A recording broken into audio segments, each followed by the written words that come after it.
ফেরাউন ক্ষমতায় যখন বসেছিল বয়স ছিল 24 বছর। কত বছর? 24 বছর ক্ষমতায় এক না গেলে তার বয়স 67 বছর। কত বছর? 67 বছর ক্ষমতায় তার জুলুম নির্যাতন সীমা চালিয়েছিল। 50,000-এর মতো নিরপরাধ ছোট ছোট বাচ্চাদেরকে হত্যা করলো। সর্বশেষ যখন হাত ধরলো আল্লাহর নবী মুসাকে জমিন থেকে বিদায় করে দেওয়ার জন্য, আল্লাহ বলল ফেরাউনকে, এতদিন ছাড় দিয়েছিলাম, এখন তো সীমাতে পৌঁছে গেছ, এখন আর ছাড়বো না। ধরল কেমনি? মুসা আলাইহিস সালাম প্রবাদী শুরু করছেন, সৈন্যবাহিনী তারা করছে শহীদ মুসার সাথীরা 3 দিন গেরাপ করছে, যাওয়ার রাস্তা নাই, সামনে নীল নদ, আজকে মিশর যেমন প্রবাহিত হচ্ছে, সেই নীল নদ চিন্তা করলে আল্লাহ কি করি? আল্লাহ বলেন লা তাহজান ইন্নাল্লাহা মা'ানা, তুমি কোনো চিন্তা করিও না, তোমার সঙ্গে আমি আল্লাহ আছি। আল্লাহ বলেন মুসা, কোনো চিন্তা দরকার নাই, তোমার হাতের মধ্যে ওই যে লাঠিটা দিয়েছি, এটা সাধারণ কোনো লাঠি নয়, এটা হলো বেহেশতের একটা গাছের ডাল। হযরত শুআয়ব আলাইহিস সালামের দামাত ছিলেন হযরত মুসা।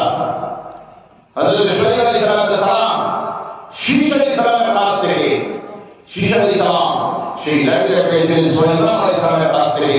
সুলাইমান সেই নবী যার হাত ধরে আজকে মসজিদ আকসা তৈরি হয়েছিল, প্রতিষ্ঠিত হয়েছিল। সুবহানাল্লাহ। সুলাইমান এরা ধারাবাহিক হিসাবে ওর হাতে এসেছিল আদম আলাইহিস সালামের হাত ধরে। আদম আলাইহিস সালাম বেহেশত থেকে আসার সময় বেহেশত থেকে কিছু জিনিস নিয়ামত নিয়ে এনেছিলেন। এর মধ্যে একটা ছিল ওই বেহেশতের একটা গাছের ডাল, যেটা ছিল লাঠি। আসলো শুআয়বের কাছে, শুআয়ব আলাইহিস সালামের দামান ছিলেন মুসা আলাইহিস সালাম। যে মুসা শুআয়ব আলাইহিস সালামের বাড়িতে বিবাহের বাদে কেটেছিলেন 18 বছর। কত বছর? কি কারণে? জানা আছে কি কারণে বিবাহ যখন হইল? নামে ঘটনা শুআয়ব আলাইহিস সালাম বললেন, যুবককে তোমার সঙ্গে আমার একটা বিবাহ দিব, দিতে তো মন দিতে হবে। কি দিতে হবে? কথা বলেন, কি দিতে হবে? বিবাহ করতে মন দেওয়া লাগে নিয়া না জি, এখন দেওয়া লাগে হইলেও হয় জি। এখন আমাদের সমাজে যে বহু বিবাহ প্রচলন আর বেশি তালাকের ঘটনা ঘটার কারণ মনের গুরুত্ব নাই। মনের গুরুত্ব যদি থাকতো, বিবাহ করতে গিয়ে যদি দেওয়া লাগতো নগদ 1 লক্ষ টাকা, তাহলে 2 নম্বর দান করতে হলে চিন্তা করতো আসেনি 1 লাখ জি। শাস্তি এখন দেখে তালাক দিলে বেশি থেকে বেশি দেওয়া লাগতো 10 থেকে 15,000 জি। এখন তালাক দেয়, বিবাহ করতেও লাগবে না, পয়সা ছাড়তেও লাগে না। এর কারণে বেশি তালাকের ঘটনা আমাদের সমাজে শিক্ষিত সমাজ যারা তাদের মধ্যে ঘটে। কারণ তারা অনেক সময় মনে করে বিয়ে করতে লাগবো কত 5,000 10,000 আর ছাড়তে লাগবো আর 10,000। বলে নাউযুবিল্লাহ মিন যালিক। বিবাহ করতে যদি নগদ দিতে হইতো বা সারা সময় যদি ফুল ক্যাশ মোহর দেওয়া লাগতো, তাহলে তালাকের ঘটনা ঘটতো না। আমরা তো ভাবি মোহরের একটা নিয়ম আছে, ট্রেডিশন একটা নিয়ম হয়ে গেছে। বিয়ার সময় পাওয়া যাবে অমুকের মেয়ে অমুক তোমাকে 3 লক্ষ টাকা বাকি রাখিয়া স্বামী হিসাবে বিবাহ করেছেন, আপনি হলে স্ত্রী হিসাবে কবুল করুন জি। এই কথা চলে নিয়ে না জি। এরপরে দেখা গেল লোকদারি আছে, তালাকের ঘটনা ঘটছে, কয়েকটা যাওয়া হয়েছে, অজর দোষ আছে, তুমি কিছু ছাড়ো নাই, কিছু ছাড়ো না, এটা বিষয় রাখতে লাগবে। নাউযুবিল্লাহ নাই, নাউযুবিল্লাহ নাই। আর আল্লাহ অনেক আছে দেখবেন, বহু বড় অন্তরের পরিষ্কার মোহাম্মদ নির্দিষ্ট করে বিবাহ করলেন, 60 বছর স্বামী স্ত্রীর জিন্দেগি কাটলো, ভদ্রলোক মারা গেলেন, লাশ লইয়া ভাবে লাগে কিছু মানুষের বহু কিছু তার বিবাহ আছে না, তো কেউ কেউ যায় আত্মীয় যারা আছেন ওর স্ত্রীর সামনে যাওয়া গিয়া পরে কোনো নয় লাশ পেয়ে ওরা নিহিত এদের তোমার বিবাহ আছে মোহর পরবর পূরণ করে কি এর কারণে দাবি ছাড়ো বহুত রকমের ইচ্ছা ছাড়লাম আর মনে মনে হয় 60 বছর জিন্দিগি কাটাইলে আমার মনটা দিয়া গেলে না দাবি শুনবো শুনবে না। আল্লাহ বলছেন কোন ব্যক্তি যদি মোহর নির্দিষ্ট করে স্থির মোহর না দিয়ে মারা যায় আদায় না করে মারা যায় যত বড় ইবাদতই হোক পরকাল হোক কিয়ামতের দিন আল্লাহ পাক তাকে জিনার কাতারে দাঁড় করাবে। আলহামদুলিল্লাহ। এর কারণে আল্লাহ ওয়াক্তে বলি স্ত্রী মোহর যতটুকু সম্ভব বিবাহের দিন নগদ দিয়ে দিবেন। রাজি আছেন? জি। এখানে আরেকটা সালাকি করে কথায় আসে গেছে কিছু মানুষ আছে কই হুজুর আপনারা তো কিছু নগদ দেওয়া ভালো এর কারণে অলংকার দিলাম আমি 1.5 লাখ টাকা 5 টাকা 1.5 লাখ টাকা 1 লাখ টাকা মনে ধরে লাগবে আর 50,000 টাকা আসো। জি নাউজুবিল্লাহ বলে না এই মেয়েটা কি তোমাকে পারমিশন দিয়েছে যে আমার বড় টাকা লাগে 1 লাখ টাকা অলংকার দিবা বিয়ার দিন তোমার পারমিশন দিয়েছে? তার বাবার পারমিশন দিয়েছে? কারণ দিয়েছে কে তোমাকে অধিকার দিল তার মোহর থেকে 1 টাকা অলংকার তৈরি করে তার মোহর থেকে কন্ট্রোল করা দুনিয়ার কোন শক্তি পরিচালকের আইন নাই। কথা বোঝা গেছে? জি। এখানে মাসলা আছে আপনারা তো কিছু নগদ হইবে এই আমরা মাসলা দিয়ে নগদ হইব আমরা কি কোনদিন কইছি নগদটা মরে দিই অলংকার হয়ে দিই এটা অলংকার হতে হবে দাম। বোঝা গেছে? কিছু নির্লজ্জ বেহায়া আছে নিজের ছেলের বউ 1 লক্ষ টাকা অলংকার দিয়া কয় তোমার বউকে দিলাম লজ্জা করে তোমার এটা তো তোমার মেয়ে কাল থেকে তোমার মেয়ে তোমার ছেলের বউ কোন মুখে বেহায়া করে তুমি বউকে দিলাম 1 লক্ষ অলংকার তোমার কি এই সাহস নাই তোমার ছেলের বউকে 50,000 লক্ষ টাকা অলংকার দেওয়া? কথা ঠিক না? এই কাজটা করবেন না। সম্ভব হয় নগদ কেটে দেন। বিবাহিত বলবেন মোহর ছিল 3 লক্ষ নগদ দিলাম 50,000 বাকি রইল 2.5 লাখ কোয়া যায়নি না এই সাহস করতে পারে না এদিনের দল ভিক্ষুকের মতো গিয়েছে বউ কাছে দিলাম তোমারে ওই অলংকার মোহরটা দিয়া নাউজুবিল্লাহ বলেন না ভাই যতটুকু সম্ভব হয় নগদ দিবেন আর যদি দিতে না পারেন তাড়াতাড়ি দেওয়ার চেষ্টা করবেন কারণ হায়াত মৌতের খবর আমরা জানি না কিস্তিতে দিবেন অথবা কোনো সম্পত্তি আপনি জমিতে আছে এর নামে কাগজ করে সেই টাকা তোমার টাকার বিনিময়ে দিয়ে দিবেন কারণ না দিয়ে যদি আপনি মারা যান কিয়ামতের দিন আল্লাহর দরবারে সেটা সম্ভব হবে। হযরত মুসা আলাইহিস সালাম বিবাহ করলেন মোহর বলতে কিছুই নাই দেওয়া ওনার শ্বশুর শুআয়ব আলাইহিস সালাম বললেন তামাম মোহরটা আদায় হওয়ার একটা লাইন আমি তোমার বলে দেই তুমি 18 বছর আমার বেড়ার ছাগল করে রাখো আর একটা বেতন আমি তোমার নির্দিষ্ট করে দিব ওই বেতন জমিনে যেই দিন তোমার স্ত্রীর মোহর আদায় হয়ে যাবে সেই দিন তোমার স্ত্রী তুমি তোমার বাড়িতে যাইও। এবং 18 বছর হযরত মুসা শুআয়ব আলাইহিস সালামের বেড়ার রাখাল ছিলেন। সুবহানাল্লাহ। 18 বছর পর যখন মোহর টাকা হইল শ্বশুরের হাতে দিলেন আর শ্বশুর তার মেয়ে সফিয়া হাতে বলে দিলেন এবং দামান দিয়ে দেওয়ার দরকার কিছু জিনিস উপহার দেওয়া আল্লাহ নবীর সুন্নাত। সুবহানাল্লাহ। উপহার দেওয়া নবীর সুন্নাত। তবে খুব ভালোভাবে বুঝবেন ডিমান্ড করে আদায় করা যেটাকে বলা হয় যৌতুক সেটা হলো হারাম। সেটা হারাম। ইনডিরেক্টলি একবার এক করে একবার দাবি করে বিবাহ ঠিক হয় বিবাহ মজলিস বসে আছে তখন বিয়ার আমার কোনো ডিমান্ড নাই। জি কথা বুঝলা? আমার কোনো ডিমান্ড নাই তবে আপনি আমার ইজ্জতটা বাঁচাইয়া দিবা।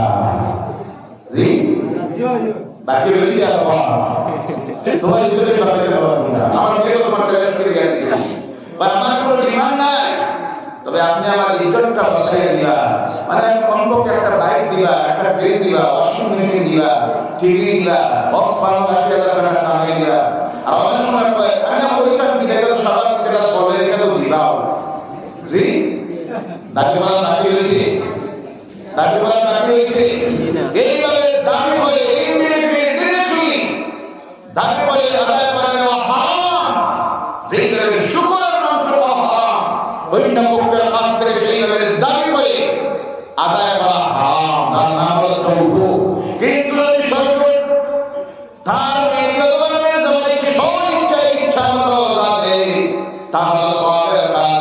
কারণ আমার নবী মুহাম্মদ রাসূলুল্লাহ সাল্লাল্লাহু আলাইহি ওয়াসাল্লাম নিজের মেয়েকে উপহার সামগ্রী ভাগে দিয়েছিলেন। অন্যতম শরীফ আলাইহিস সালাম তার মুসাকে বিদায় দেওয়ার সময় হাতের মধ্যে ওই একটা লাঠি দিয়ে বললেন, তামান তোমার এই লাঠিটা দিলাম, এটা সাধারণ কোনো লাঠি নয়, এটা আমি আল্লাহর নবী শীষ আলাইহিস সালামের কাছ থেকে উপহার পেয়েছিলাম। সেই মুসার হাতে ওই লাঠি, শ্বশুরের দেওয়া লাঠি, আল্লাহ বলেন মুসাকে এটা সাধারণ লাঠি নয়, এটা আমার জান্নাতের গাছের ডাল। জান্নাতের গাছের ডালের যদি এইভাবে পাওয়া, তাহলে জান্নাতি নিয়ামতের কত মূল্য কিছু বোঝা যায়নি না। হযরত মুসা আলাইহিস আল্লাহ বলেন তুমি সেটা নদীর মধ্যে ছেড়ে দাও। সঙ্গে সঙ্গে মুসা যখন নদীর মধ্যে ছাড়লেন, নীল নদের মধ্যে, নদীর মাঝে গিয়া আল্লাহ বারোটা রাস্তা বানাইয়া দিল। সুবহানাল্লাহ, সুবহানাল্লাহ, আর সুবহানাল্লাহ, মুফাসসিরিনরা কোরআনের ব্যাখ্যাকারীরা দেখেন কেন বারোটা রাস্তা তৈরি হলো। মুসার সঙ্গে ছিলেন 12 গোষ্ঠীর মানুষ, কয় গোষ্ঠী? যাতে আগের চোখের পিছনে ওই যাতে সমস্যা যদি না হয়, প্রত্যেকটা গোত্রের জন্য আল্লাহ একটা রাস্তা বানিয়ে দিলেন। 12 গোষ্ঠীর মানুষ 12টা রাস্তা দিয়া রওনা করেছে। যখন পৌঁছে গেছে নদীর সেই পারে, যেমনি পৌঁছে গেছে, ফেরাউন মনে ভাবে আমি তো আল্লাহ রাব্বি বলি, আসলে তো আল্লাহর নবী, আল্লাহর নবী হলে যদি যাইতে পারে, আমি আল্লাহ হয়ে যাইতে পারতাম না। সঙ্গে সঙ্গে রওনা করেছে, নীল নদের মাঝে এমনি গেছে।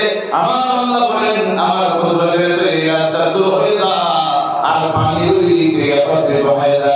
সঙ্গে সঙ্গে রাস্তা দুই পানিতে বিলীন হয়ে গেল, আর নীল নদের দুই দিকে পানি একত্রিত হয়ে মুসার মতো জালেমকে জমিন থেকে বিদায় করে দিল।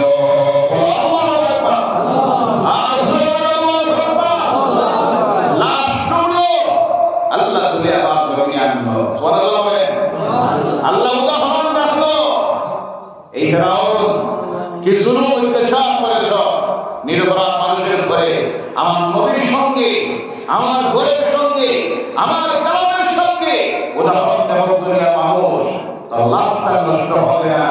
মাটির নিচে রাখলে মাটি বাইরে করে দেয়, পানিতে ছাড়লে পানি খুলে দেয়। চিন্তা করা যায় কি? একটা বক্সে ঢুকাইয়া আর ঘরে রাখা হইল, যেটা আজও সুরক্ষিত অবস্থায় মিশরের রাজধানী কায়রোর মধ্যে এখনো মিউজিয়ামে সুরক্ষিত আছে। আর মানুষ যায় দেখে, আর সেই ফেরাউন যেটা আল্লাহর নাফরমান ছিল, দুনিয়ার সবচেয়ে বড় জালেম ছিল, যারা দুনিয়া জুলুম করে, আল্লাহ তাদের এই অবস্থার মধ্যে পৌঁছায়। এইভাবে মধ্যে সেই কথাদের স্মরণ করে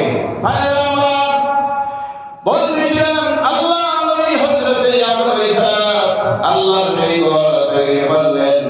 একদিন আল্লাহ সব কিছু ধ্বংস করে দিলেন, কিন্তু আল্লাহ পাক আর এই ঘরগুলিকে ধ্বংস করবে না। সুবহানাল্লাহ, কিয়ামত যখন হয়ে যাবে, সব ধ্বংস হয়ে যাবে। আল্লাহ পাক সেই হাসরের ময়দানে সব কিছু নিয়ে আবার উত্তোলন করবে।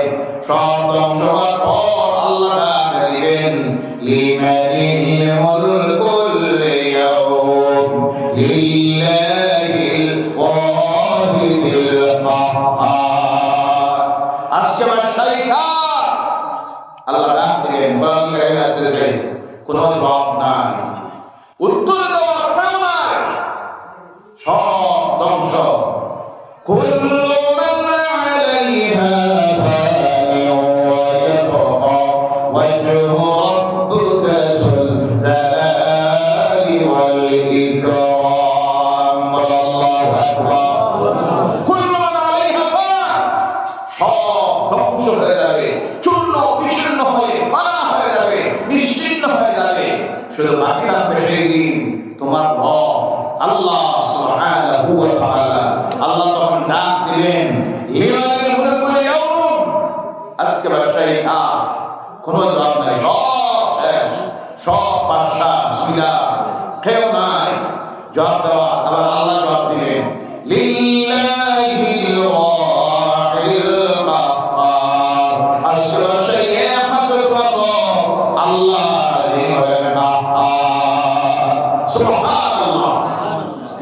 সব শেষ। আবার আল্লাহ করবেন কি? কোরআন কারীমের মধ্যে আসতেছে আল্লাহ কাফিরিন ওয়া মাল ইসরাফিল, তুমি সিংহে ভোগ দাও 2 নম্বর কাজ, 1 নম্বরের ভোগের সঙ্গে সব শেষ। আবার আল্লাহ বললেন ও ইসরাফিল তুমি সিংহে ভোগ দাও ওয়া নুফিখা ফি উখরা ফাইদাহু কিয়ামুন ইয়ানজুরুন। ইসরাফিল দ্বিতীয়বার যখন সিংহের মধ্যে ভোগ দিবেন, সঙ্গে সঙ্গে যা কিছু ধ্বংসপ্রাপ্ত হয়েছিল সব আল্লাহর সামনে খাড়া হয়ে যাবে। সেই দিন এই ভয় দুনিয়ার সমস্ত মসজিদগুলি হাসরের ময়দানে হাজির হবে এই অবস্থায়। আল্লাহ বলবেন আমার ফেরেশতারা এই সব ঘর ছিল আমার বাইতুল্লাহ অংশ। সুবহানাল্লাহ। মক্কা বাইতুল্লাহ হসপিটাল যেখানে বিজ্ঞান কালামের যায়, সেই ঘরের টুকরা সে ঘরের সঙ্গে মিলাইয়া দেওয়া, ঘরের সঙ্গে যখন মিলাইয়া দেওয়া হবে আল্লাহ আমার ফেরেশতারা আমার বাইতুল্লাহ আরশে আজিমের টুকরা আমার আরশে আজিমের সঙ্গে দুনিয়ার সব মসজিদ মিলাইয়া দাও। যখন মিলাইয়া দেওয়া হবে আল্লাহ বলবেন ও বাইতুল্লাহ তুমি হবে আমার জান্নাতের টুকরা, আমার বেহেশতের টুকরা, দুনিয়ার সমস্ত মসজিদ বই নিয়ে তুমি আমি আল্লাহর জান্নাতে ঢুকে যাও। সুবহানাল্লাহ। সুবহানাল্লাহ। হ্যাঁ, এবার মসজিদের মুখ খুলে দিবেন আল্লাহ। সুবহানাল্লাহ। এই মসজিদের কথা আল্লাহ ক্ষমতা দিবেন কে? দুনিয়ার প্রত্যেকটা জিনিসের মুখ বন্ধ করে দিয়েছেন কে? আল্লাহ পাক। শুধু মুখ খোলা রেখেছেন খাস মানুষের। যদি গরুর মুখ খোলা থাকতো আজকে পারতা? জি আনা হয় রাখতে পারতা? ডাকা শুরু করতো ও মালিক কাকা জলদি বাসানো। জি আদম আলাইহিস সালামের জামানায় প্রথম এরা কথা বলতে পারত গরুর মধ্যে। আদম যখন হালটা শুরু করলেন আল্লাহ নবী প্রথম হালটা শুরু করলেন আদম আলাইহিস সালাম।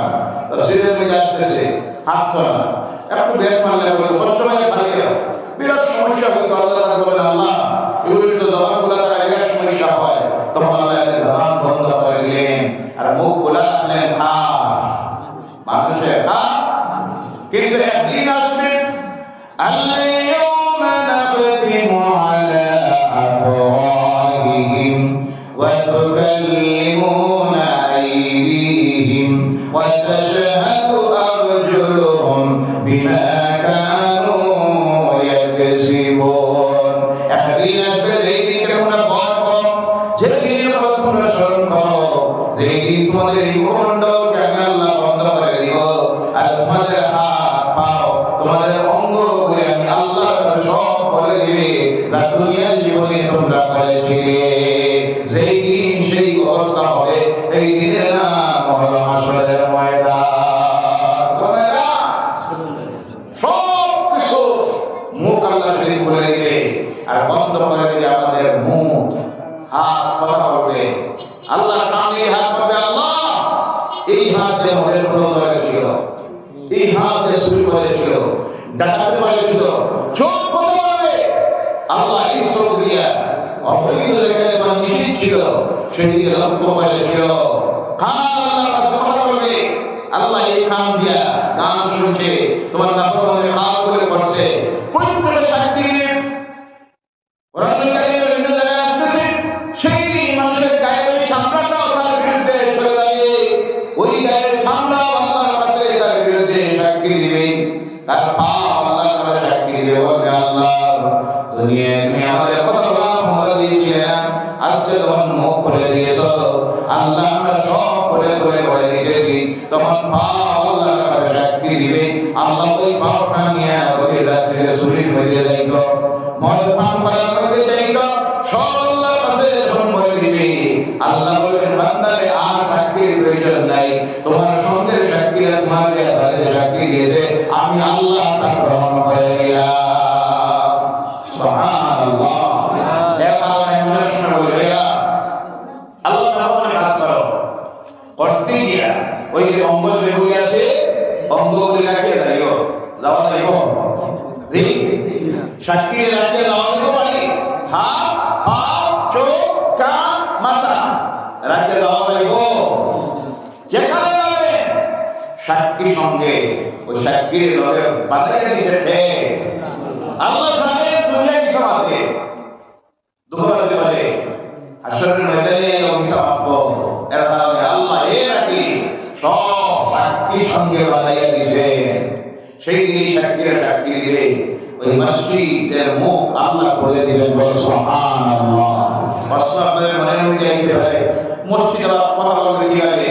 এটা তো বিজয় তৈরি, বাজেট তৈরি, পাথরের তৈরি। আধুনিক বইতে বলেছেন আধুনিক বিজ্ঞানের যেটা উন্নতি হচ্ছে, ইসলাম দুনিয়ার মানুষের জন্য সহজ হয়ে যাচ্ছে। সুবহানাল্লাহ। DNA test. একটা মানুষ মারা গেছে, মারা যাওয়া হয়ে গেল 2 বছর, 5 বছর, লাশ গুম ছিন্ন নাই। হঠাৎ করে পাহাড়ের গভীর জঙ্গলের ভিতরে একটা জায়গায় দেখা গেল একটা মানুষের কিছু হাড় আছে। তখন ওই জায়গা থেকে মাটি তুলে নেওয়া হয়। কি নেওয়া হয়? মাটি তুলে নেওয়া হয়, নিয়ে ডিএনএ টেস্ট করে টেস্ট রিপোর্টের মধ্যে বাইর হয়ে আসে কোন মানুষের লাশ ছিল। তার আগে ব্লাড রিপোর্টটা আছে, ব্লাডের গ্রুপের রিপোর্ট আছে। তাহলে মিলানের সঙ্গে সঙ্গে বাইর হয়ে যায় আজকে 2 বছর আগে যে মানুষটা হত্যা করে লাশ গুম করে দেওয়া হয়েছিল, ওই মানুষটাকে এই জায়গায় নিয়ে দাফন করেছিল। শুধু তা নয়, ওই মাটিটা নিয়ে ডিএনএ টেস্ট করার পরে রিপোর্ট আসে আজ থেকে কতদিন আগে মানুষটাকে মারা হয়েছে, কিভাবে মারা হয়েছে, শ্বাসরুদ্ধ করে না তার অস্ত্র দিয়ে কিভাবে হত্যা করা হয়েছে। ওই মাটিটা টেস্ট করার পর সেই রিপোর্ট বাইর হয়েছে। আর ওই বিজ্ঞানের ডিএনএ টেস্টের মাধ্যমে যদি তা বাইর করতে পারে, তাহলে আমার আল্লাহ রাব্বুল আলামিন ওই মসজিদের মাটি দিয়ে কথা পাইতে পারবো না। আল্লাহ ক্ষমতা আছে না? কবরের মাটি থেকে ডিএনএ টেস্ট করে যদি সেটা বাইর করতে পারে, তাহলে আল্লাহ তাকে জানিয়ে রাখুন বলা হচ্ছে ওই মাটিটা ধরে নিয়ে তার থেকে ওই মানুষটাকে আগের মতো আবার বানাইতে পারবো না। সম্ভব আছে? সেই মসজিদের মুখ আল্লাহ করে দিলেন। মসজিদ আল্লাহর বদলের মধ্যে সেটা পড়ে যাবে, পড়ে গিয়ে বলবে আল্লাহ আজকে আমার কিছু বলা আছে। আল্লাহ বলেন আজকে যা বলা আছে অভিযোগ জবাব দেও। প্রত্যেকের অভিযোগ শোনা হবে, বদলা দেওয়া হবে। কারণ আজকের দিনটার নাম হলো ইয়াউমুল জাযা। বদলা পাওয়ার দিন বলো তোমার কি বলা আছে?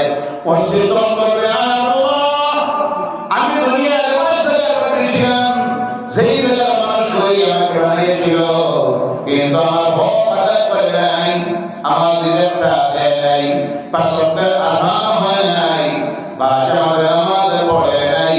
আল্লাহ আমাকে খালি রেখেছিল। কোন সময় বদলের সময় 3 জন। এখন মসজিদ আছে না নাই? জি আছে না নাই? আসরের সময় 7 জন, নফলে 10 জন, ফজরে 3 জন, মহল্লায় মানুষ কত জন? বলে হুজুর আলহামদুলিল্লাহ 500 জন। জি আছে না নাই? ও মুসলমানরা, সেই দিন মসজিদ সেই এলাকা ছিল আল্লাহর মানুষের তীরে। আল্লাহ বলে ও ফেরেশতারা, যারা আমার ঘরের সঙ্গে ব্যবহার করেছিল, আমি আল্লাহর সঙ্গে যারা দুর্ব্যবহার করেছে, খেয়াল করেছে, হৃদয় দেয় ধরো এদেরকে আর নিক্ষেপ করা জাহান্নামে। ওয়াউযু বিল্লাহি মিন যালিক। ও মুসলমানেরা, এই কথার পর আরো তারপর একটা জায়গায় যে একটা মসজিদ থাকে, আর সেই মসজিদে যদি 5 ওয়াক্তের নামাজ জামাত না হয়, এই মসজিদ আল্লাহর কাছে আনবে। মসজিদ বদ্ধ দিতে পারে, নেতৃত্ব দিতে পারে না, বদ্ধ হবে। আল্লাহ যারা আমার পরিচয় ব্যবহার করতেছে, আমার নিজের দেয় না, আল্লাহ তুমি তাদের নিজেকে করো। আর পৃথিবীর মুসলমান মসজিদের বদুয়ার কারণে, মানবের কারণে ধ্বংস হয়ে যাচ্ছে। মসজিদের বদুয়ার কারণে একটা মহল্লার উপরে আসতেছে আল্লাহ লানত। আল্লাহ লানত যেখানে অতীর্ণ হয় সেখানে আসে গজব। কি আছে? কি আছে? বাকি যারা তারা না, তাদেরকে আল্লাহ ছেড়ে দিয়েছে। তাদের এই দুনিয়ার জীবনটা হলো বেহেশতের জীবন, আর দুনিয়া সিজনুল মুমিনিন ওয়াল জান্নাতুল কাফিরিন। কাফির মুশরিকদের জন্য দুনিয়াটা হলো বেহেশতের জিন্দেগি, জামুল হলো টক ফুর্তি হাসি তামসা জামুল করে গেল। যেই দুনিয়া থেকে বিদায় হইবা সর্বপ্রথম আগুন দেওয়া হইল কোন জায়গায়? জি কোনদিন যাচ্ছেন না মুখো? কোন জায়গায়? মুখো। মুখে। মানুষের বডি সবচেয়ে সম্মানিত জায়গা কোনটা? মুখ। চেহারা। আর ওই চেহারার মধ্যে কোনটা? মুখমণ্ডল। আর ওখানে আল্লাহর নাম নেই। আল্লাহ কি সুন্দর ব্যবস্থা করে রাখছে, এটা দিয়ে আমি আল্লাহর নাম নেই, মদ খেয়েছিলে, সুদ খেয়েছিলে, ঘুষ খেয়েছিলে, পরশুটা শ্রম করি, আমি আল্লাহকে বাদ দিয়ে বিভিন্ন দৈশ্য বানিয়ে রেখেছিলে। দেখ এই মুখেই প্রথম আখিরাতের সফরে যাই গিয়া এই মুখেই প্রথম জ্বালাইয়া দেওয়া হইল জাহান্নামের আগুন। কোনটা? জাহান্নামের আগুন। মসজিদে পরিপূর্ণ হয়ে নামাজ হয়, জানাজা হয়, আর এই শরীরের মধ্যে এসেছে বাজার মাসমাল প্রাপ্ত আল্লাহ দরবারে যখন হাত করে তোমাদের মসজিদও আল্লাহর কাছে দোয়া করে। মসজিদের কাছে দোয়া করে, আয় আল্লাহ রব্বুল পাসবার আমার হক আদায় করতেছে, আমাকে পেট ভরে খাবার দিতেছে।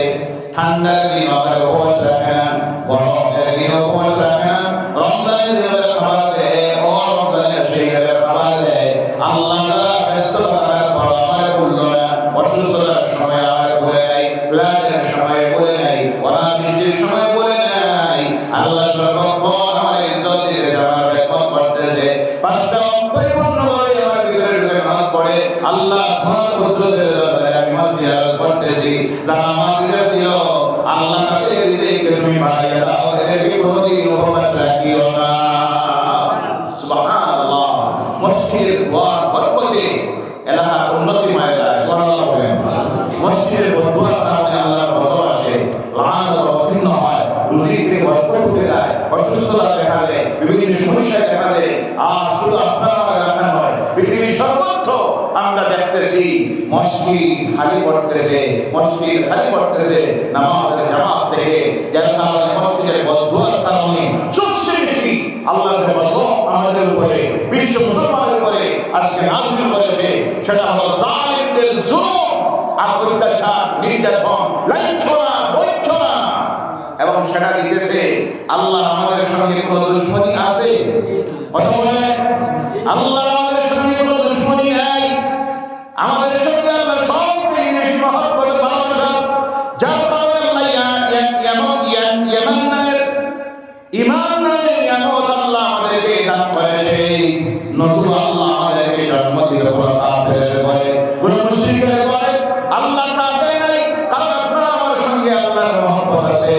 যার কারণে আল্লাহ এই মহব্বত থাকার কারণে আপনি যখন আল্লাহর নাফরমানি দিয়ে যাইতেছি, আল্লাহ আমাদেরকে হিদায়াতের রাস্তায় আনার জন্য বিভিন্ন ওয়াসাইল দিতেছে। সবচেয়ে বড় মুসিবত যেটা আল্লাহ আজকে দিয়েছে সেটা হলো বিভিন্ন জায়গায় জালেম শাসকদেরকে আল্লাহ প্রতিষ্ঠিত করে দিয়ে নির্যাতন জুলুম দেওয়াইতেছে, যাতে করে আমরা হিদায়াতের রাস্তায় আসি। কিন্তু আফসোস লাগে সেই সময় এখনো আমাদের কাছে এই পথ হিদায়াতের রাস্তায় আসতেছে না। এখন আমরা হিদায়াতের রাস্তায় আসতেছি না। ভাইরা আমার, অনেক সময় সেই অনুরোধ আমি এক উদাহরণ দিই। সোজা হয়ে যাও, সোজা হয়ে যাও। সময় হাতে সোজা হইলে লাভ হবে না। সাপ ব্যাং ধরছে, কি ধরছে? সাপে ব্যাং ধরছে, ধরলে সারবা? জি ধরবো, ছাড়বো? ছাড়বে না। উঠবেন না আল্লাহ রাস্তায়, সোজা দিকে কি আপনার? জি না, কিছু সময় রাস্তা কথা বলে না। ঠান্ডা লাগে? জি না। জি গরম লাগে আজকে। আর খোলা ময়দানে প্যান্ডেল না, খোলা ময়দানে হইলে কিছু ঠান্ডা লাগে। আল্লাহ ঘরের ভিতরে বসে আছে, বলুন আলহামদুলিল্লাহ। আলহামদুলিল্লাহ। কোনো কিছু না বলে যদি এখানে বসে থাকেন যতক্ষণ বসবেন তখন ইবাদতের সওয়াব আল্লাহ আমলে দিতেছে সুবহানাল্লাহ। আল্লাহ রহমত বর্ষিত হচ্ছে। যতক্ষণ বসে আছেন আমল নামা থেকে আল্লাহ গুনাহ সাগীরা মাফ করে দিতেছে সুবহানাল্লাহ। বসে কি কাজ করে? ঠান্ডা লাগে? আর কিছু সময় কাঁপবা? বলো ইনশাআল্লাহ। আওয়াজ করে ইনশাআল্লাহ। ওনার তারা উঠবেন না ইনশাআল্লাহ, বলো ইনশাআল্লাহ। তো সাপ তখন বলছে, তখন দেখা যায় ব্যাংকে বারবার অনুরোধ করে, ও সাপ ভাই আমার ছাড়িয়ে একবার দুইবার তিনবার অনুরোধ করলো। সাপ তো নাসুর বান্দা, সাপে আর রাজি না, এমন পেশায় বসে। বাড়ির মালিক ব্যাংকের ডাক শুনতে শুনতে বিরক্ত লাগছে, গড় থেকে একটা লাঠি লইয়া বাড়ছে। কি লইয়া?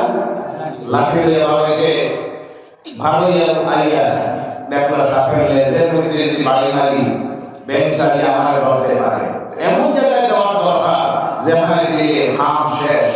জি, তখন কোন জায়গায় দিছে? কোন জায়গায়? বর্তমায়। কোন জায়গায়? বর্তমায় দিছে। এমন একটা সাপের হাম শেষ, ব্যাংক শুনছে, শুনে 3 ফাল দিয়ে ধরে গিয়া হয় সাপ ভাই সাল্লাহ সাল্লাহ, কিন্তু দান মারা গিয়া সাল্লাহ। জি, সাল্লাহ কিন্তু দান যাওয়া গিয়া সাল্লাহ। সুজা হইলে নাকি হইলে, কিন্তু মরিয়া সুজা হইলে। কথা বোঝা যায়? এর মানে আল্লাহ রাস্তা অনুরোধ রাখি, সুজা হয়ে যাও, সুজা হয়ে যাও। মরিয়া সুজা হয়ে লাভ হবে যেভাবে ডান্ডা চলতেছে গায়ে, এইভাবে যদি চলতে থাকে এই জাতি ধ্বংস হয়ে যাবে। বলা কি না? আল্লাহ রাস্তে সুজা হয়ে যাও, ছাড়িয়ে কি ছাড়িয়ে? মদ, সুদ, ঘুষ, জিনা, পরনিন্দা, সুবলগুরি, আইখারাকি, প্রতিবেশীকে কষ্ট দেওয়া, এতিমের হক মারা, মিসকিনের হক মারা, গরিবের হক মারা, সব ছেড়ে দাও। হেদায়েতের রাস্তায় চলে আসো, সোজা হয়ে যাও। সাহায্য আসবে কার? আওয়াজ করে অনেক কার? আল্লাহর সাহায্য পাইতে হলে আল্লাহ বলেন 2টা কাজ করতেই হবে। কয়টা? আয়াত তেলাওয়াত করেছিলাম। আল্লাহ বলেন, ইয়া আইয়ুহাল্লাযীনা ইসতাঈনু বিস-সাবরি ওয়াস-সালাহ ইন্নাল্লাহা মা'আস-সাবিরিন। হে বান্দারা, তোমরা আল্লাহর কাছে সাহায্য চাও, চাইতে করো কি? ধৈর্য ধারণ করিও না, করিও না, মাথা গরম করিও না। আমার রাসূল সেটা শিখিয়ে দিয়েছেন। ধৈর্য ধারণ করো, আল্লাহর পরে আল্লাহর কাছে সাহায্য চাও। ইন্নাল্লাহা মা'আস-সাবিরিন। আল্লাহ ধৈর্যশীলদের সাথে থাকেন। বলতেছিলাম বসে আল্লাহ করে, কার করে? এই ঘর সর্বপ্রথম বানাইছেন কে? আদম আলাইহিস সালাম। বানাইলো কে? ফেরেশতা। মসজিদ বানাই নবীর খাস, বলা নাই? মসজিদের খাস করা হলো ফেরেশতার খাস। আল্লাহ সুবহানাল্লাহ। মসজিদ বানানো হলো নবীর খাস।